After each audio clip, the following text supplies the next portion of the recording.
such lovely skin. Sometime you too will be a bride.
I know where you're going.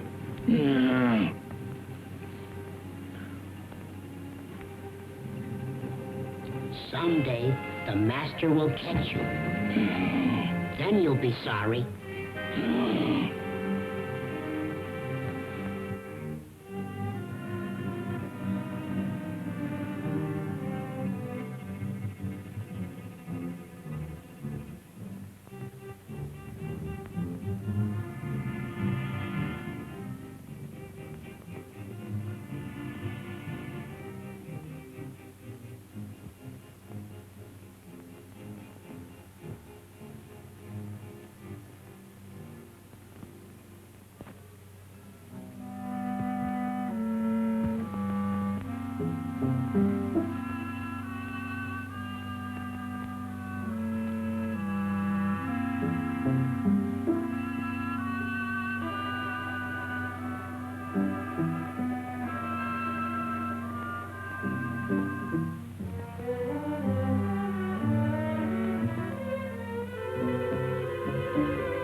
What's wrong? I just saw someone in my room, a horrible-looking creature.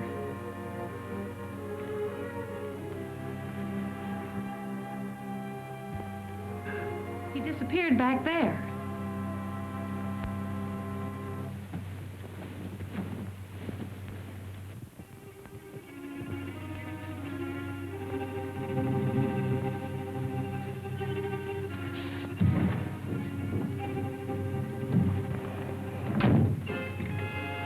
Apparently he's not here now. Where did you see him? Leaning over my bed. Of course, you might have been dreaming. I'm positive I wasn't. Earlier in the evening, Mrs. Lorenz suddenly appeared and then disappeared. Do you suppose there's another entrance to this room? Oh, I doubt it. Why don't you try to go back to sleep? No one's going to harm you. I'm sure it was just a nightmare. I think this whole place is a nightmare. Professor Lorenz and his wife were actually sleeping in coffins. I saw them. We often find it difficult to explain the peculiarities of some people. I guess so. I'm awfully sorry to bother you. It was no trouble. If you're frightened, call me again. Good night. Good night.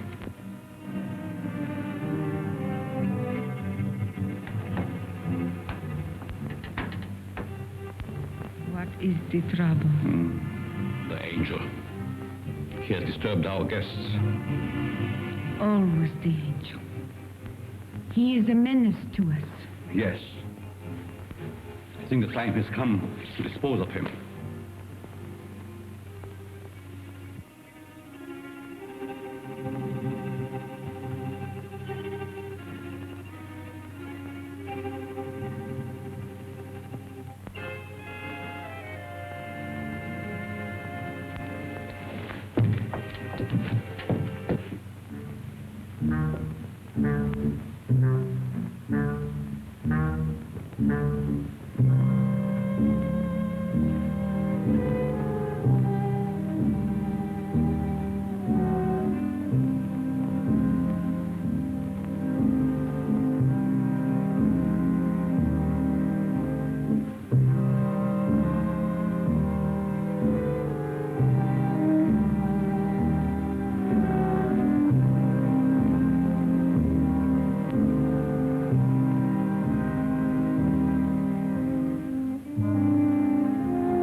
Don't be afraid, Angel. I would not hurt you.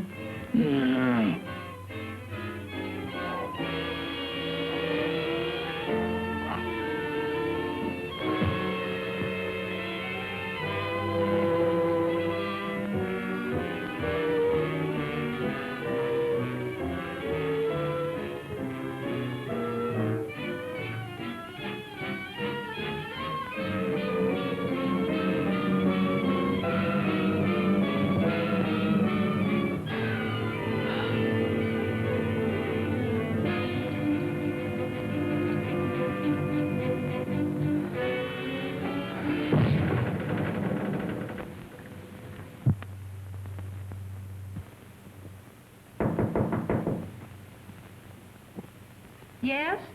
Good morning, Miss Hunter. Oh, good morning. Just a minute, Dr. Foster. I want to see you.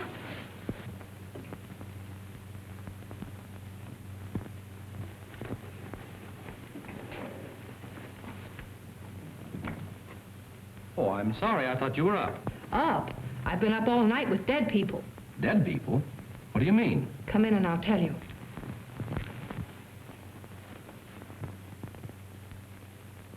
What kind of a place is this? Last night I had the most horrible experience of my life. Well, what was it? I saw lots of girls in crypts down underneath this house.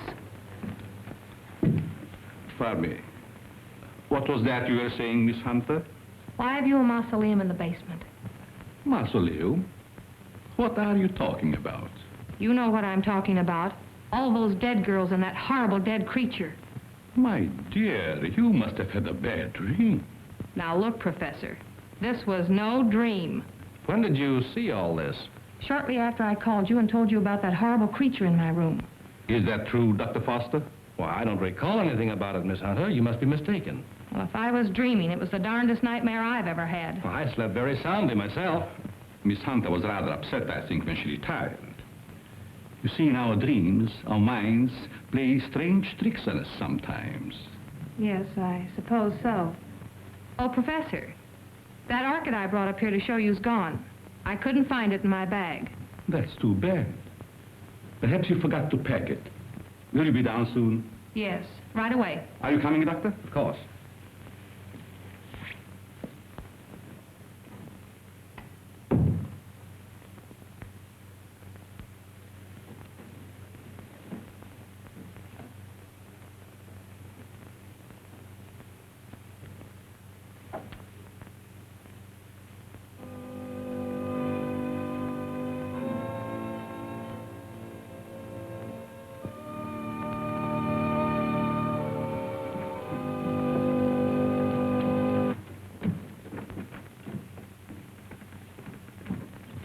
Shall we go into breakfast? No, thank you. I've got to get back to the city.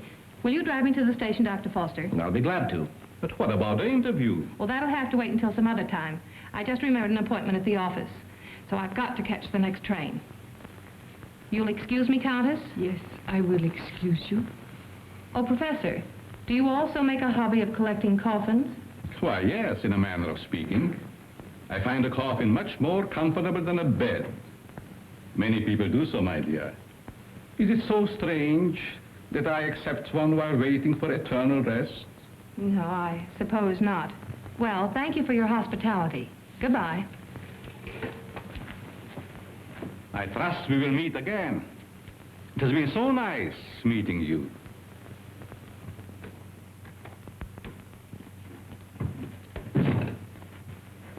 Don't tell me I'm still dreaming. Why, what do you mean? That gravedigger, he's real, isn't he? Oh, he's real, all right. But I hardly think he's a gravedigger. More likely laying the foundation for a house. You're a trusting soul, aren't you, Doctor? Is that a crime? No, on the contrary. I envy you.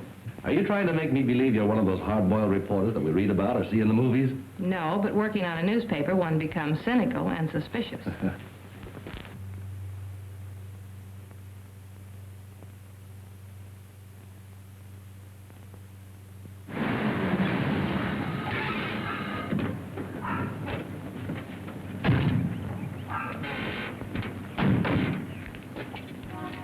Well, I've enjoyed meeting you, Miss Hunter. I hope to have the pleasure of seeing you again. I have a hunch you will, Dr. Foster. Oh, tell me. Just why did you come up here? Or is it the secret? It is, but somehow I feel that I can trust you. You can. You've heard of the case of the vanishing brides. Why, surely. I think I have a clue. You don't mean that you suspect... Yes, I do. I want to show you something. What are these? Why, they're orchids, of course. You bet they're orchids. And they didn't grow in my dreams. They're exactly like the one that disappeared from my bag. Where did you get them? I found them on the floor beside my bed this morning. The person who came into my room last night must have brought these with him. That seems like a logical explanation. There's no question about it. Honestly, Doctor, don't you remember meeting me in the hallway last night? No, I don't. And if I did, I must have been asleep. Either that or you were hypnotized. Yes, that's quite possible.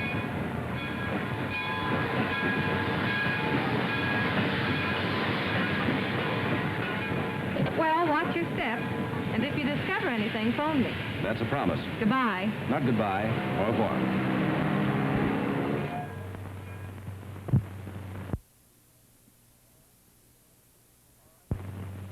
All right, print the story on page 1. Keep your fingers crossed that this paper isn't sued for libel by some of these phony suspects that the police are bringing in. Well, get me a Rembrandt of the guy they just brought in. I don't want photographs. I want real clues. The DA's office can't pick up the madman who's stealing the bodies of these dead girls. Maybe we can. Okay, I'll throw it in a wastebasket. No, I'll have it developed.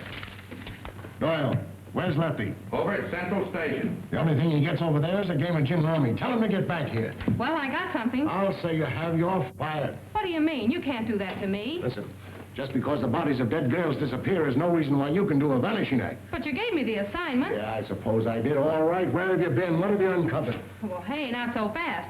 Listen, Mr. Keenan, last night I went through the most gruesome experience of my life. You should talk. All my life has been a nightmare. Well, you can rest easier now because I've seen plenty. If I can only prove I wasn't dreaming. Dreaming? I had a dream last night myself. I dreamed you gave me that raise you've been promising me. All right, Madam Zora, go on with your dream story. Well, there's a certain Professor Lorenz that lives upstate. He knows all about orchids, but insists that he doesn't grow them anymore. Yet I found these in my bedroom this morning. Listen, Dizzy, you didn't go off someplace and get married, did you? No, I didn't. But I saw the bodies of those other missing brides. All right. Now, take it easy. Stop breathing hard, Pat, and tell me all about it. Did you really see any bodies? Well, yes and no. I see. Just a bit of ectoplasm. Well, I'm sure I did, though, only... Oh, I can't explain it. Yeah, you're suffering the same way I am. I see brides everywhere. Hear wedding bells ringing in my ears. And I saw a dead man, too. A monstrosity. Very well. I'd like to see Miss Hunter. Oh, I'm sorry. She's busy. She's with Mr. Keenan. It's very important that I see her. I'm Dr. Foster. I wonder if you'd mind announcing me. Mr. Keenan, there's Dr. Foster here. Insists on seeing Miss Hunter. Tell him he can have all of her time from now on. That's the Dr. Foster I was telling you about. Maybe he has more evidence. All right, send the sawbones in. Hey, look, if you don't mind, I'm going out for a nervous breakdown. Well, Doctor, you almost beat me here. Yes, I drove down. Dr. Foster, Mr. Keenan, my editor. I'm very glad to meet you, Mr. I Keenan. know. This cub reporter of mine has been telling me a weird story about a certain Dr. Lorenz up in your neighborhood. It's weird, all right, but I'm confident it's true. After you left, I looked around the station to find out if Lorenz had any of the coffins assigned to him. I found a consignment, all right. And instead of a coffin, it was a box filled with this stuff. So what? That's ordinary garden moss. It's moss, all right, but not ordinary. This is a special type used by florists and hybridizers for growing orchids. It's called osmundin. Which proves that he does grow orchids like these. And the same kind were worn by every one of the brides that died. Well, maybe it is a clue. But how do I know that the rest isn't a cockeyed nightmare? She admits that you don't remember talking to her. I could have talked to her while in a somnambulistic state, under the influence of hypnotism. Oh, now, wait a minute. Are you trying to tell me that this Professor Lorenz is a hypnotist as well as a horticulturist? Why not? My short acquaintance with him has convinced me that he's a man of unlimited talents. He's strange, peculiar. I've even suspected him of being insane. But the fact remains he's not only a doctor, but a physicist and a scientist of great ability. How about this hot-headed wife of his? I hesitate to bring her into the case at all. Professional ethics forbids a doctor talking about his patients. Oh, forget about your ethics, Doctor. After all, we're after a criminal. How does this woman fit into the picture? Come on, tell us all you know. The peculiar fact about her is that although she has the appearance of a young woman, her heart and arteries indicate that she's at least 70 or 80 years old. Well, that doesn't explain anything. Certainly doesn't explain why Dr. Lorenz should steal these dead girls. It's possible they may still be alive. Alive in a cataleptic state? That's it. All right. What are your other deductions? Well, simply this. These young girls, whether dead or alive, are being used by Lorenz in some manner as human guinea pigs to sustain his wife in a youthful state. Oh, that's preposterous. It's nothing of the kind. Scientists are finding out every day that glands and hormones have a lot to do with life and health. The glands in our bodies help determine the condition of our teeth, the texture of our hair.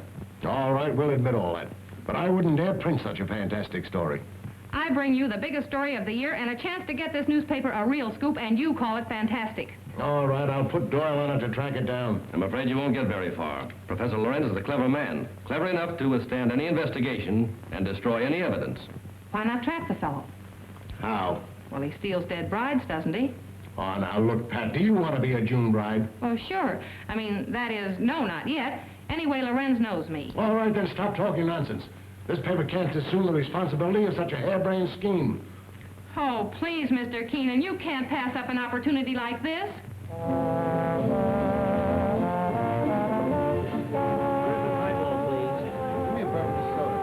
There she is. Cigarette? Hey, she's cute. Well, would you like to dance? Later. Business before pleasure, you know. Hello, Peggy. Hello, Pat. Miss Woods, Dr. Foster. Good evening, Miss Woods. How do you do? I have something important to tell you. I'm all ears. Let's go to your dressing room. Okay. I won't be long. All right.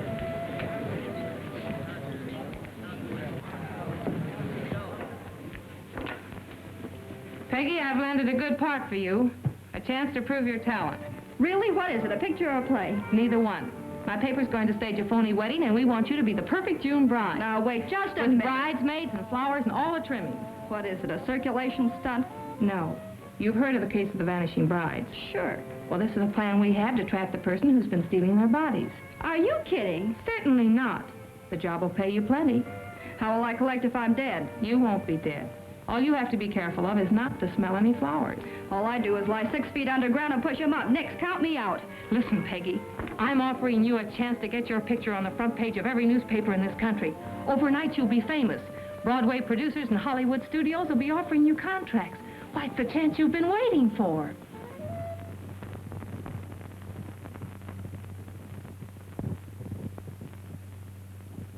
She's the most unusual type. Such fascinating eyes. She'll make a charming addition to our family. June 20th. A date we shall not forget.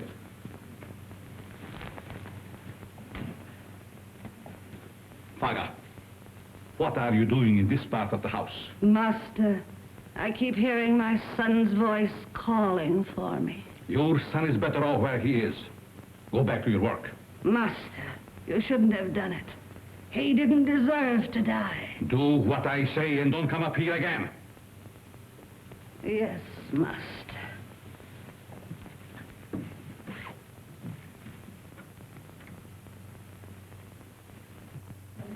Well, everything's all set.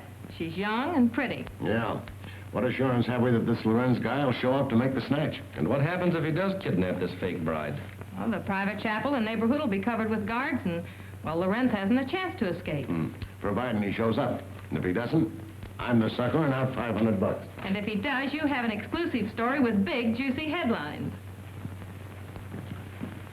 I hope you're right.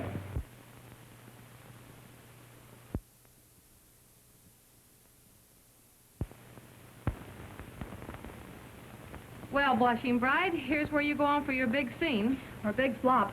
My knees are shaking. There's nothing to be afraid of. Here's your bouquet and the phony orchid. Now, don't forget to put on your act. Leave that to me. You got plenty of photographers out there? Certainly. And what about the cops? How many times do I have to tell you nothing's going to happen to you? Oh, Miss Hunter, Yes? I wanted to ask you, in this ceremony, shall we use the word cherish or obey? You mean for the bride? Yes. Well, just for this once, let's put the old-fashioned word in, obey. I've marked the words here. Just read the ceremony slowly, solemnly. Yes, I understand. I hope what you're doing isn't wrong. It's all in good cause. Well, I suppose it is. Well, if you need me, you'll find me in my study. Thank you. You've been grand, Reverend. You'd better go get ready. What do I do now? Just march down the aisle and don't forget to sing at the altar. Well, here goes nothing. How's everything going? All right so far, I guess. Good. Ceremony's about to begin. I certainly hope somebody shows up besides these ham actors I'm paying. You know, it seems to me that if Lorenz were ready to strike, he'd have sent an orchid. Just a minute. I'll take that. Did you say orchid? And I'll take you with it. There you are. Looks like our man's going to pounce all right. It looks like you're right.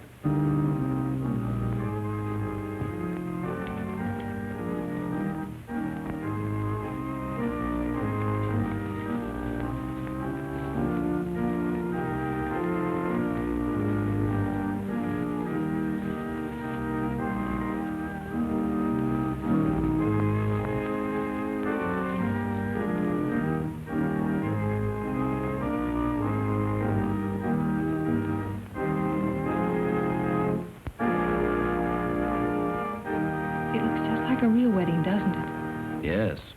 Too bad it isn't. Ours. Is that a proposal, Dr. Foster? It certainly is. The minister would like to speak to you in his study, Miss Hunter. But, oh, you mean the real minister? Yes, ma'am. Thank you. I'll be right back.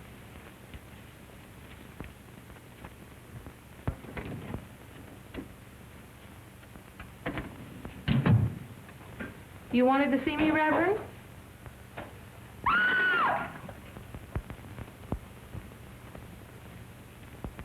Where's Pat? The minister sent for her.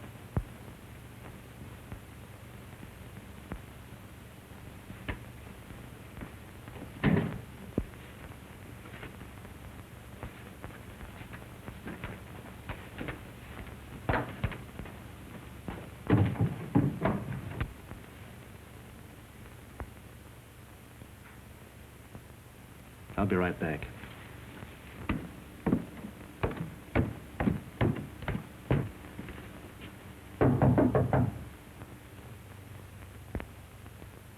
Oh, Pat!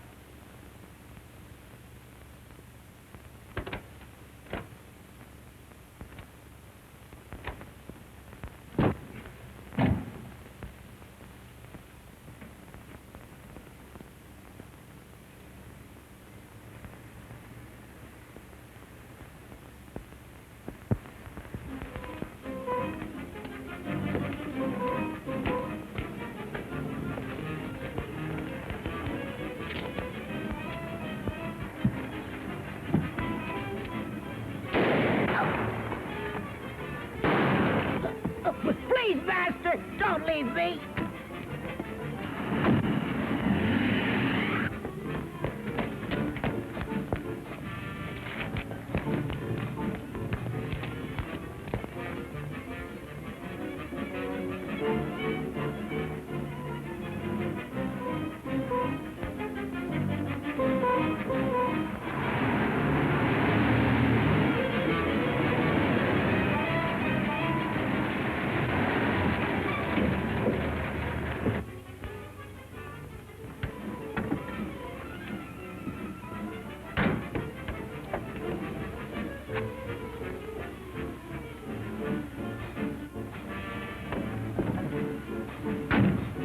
Toby, my son, where is Toby, Master? Toby's gone. Alice. You should have left. Stop whimpering. How's the Countess? Waiting as usual. Hurry up. Let's go.